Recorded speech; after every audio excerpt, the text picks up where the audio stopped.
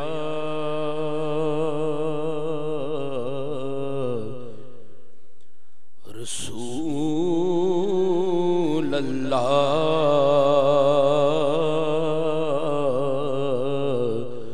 وسلم علیک یا حبیب اللہ۔ سیدی اعلیٰ حضرت رحمت اللہ تعالی علیہ کا بڑا مشہور و معروف کلام، اس کے چند اشعار پیش کرتا ہوں۔ تیرگی میں اجالا ہمارا نبی، تیرگی میں اجالا ہمارا نبی، مل کے پڑھیے، تیرگی میں اجالا ہمارا نبی، روشنی کا حوالہ ہمارا نبی، روشنی کا حوالہ ہمارا نبی، غیب دا کملی والا ہمارا نبی، سب سے اولا اعلیٰ ہمارا نبی، سب سے اولا اعلیٰ ہمارا نبی، سب سے بالا والا ہمارا نبی، مل کے پڑھیے، سب سے اولا اعلیٰ ہمارا سب سے بالا والا بحر غم میں کنارہ ہمارا نبی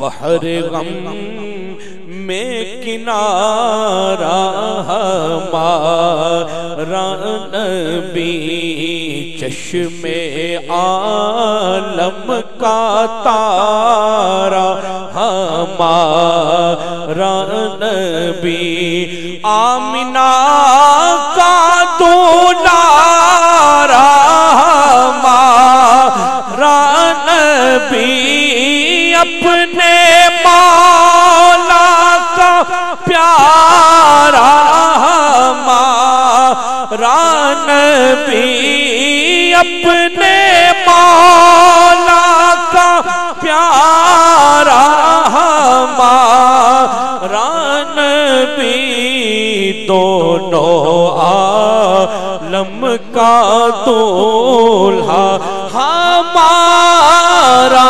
نبی دونوں عالم کا دولہا ہمارا نبی سب سے اعلیٰ ہمارا نبی سب سے بالا والا جس کے جلووں کے طالب کلیم و خلیل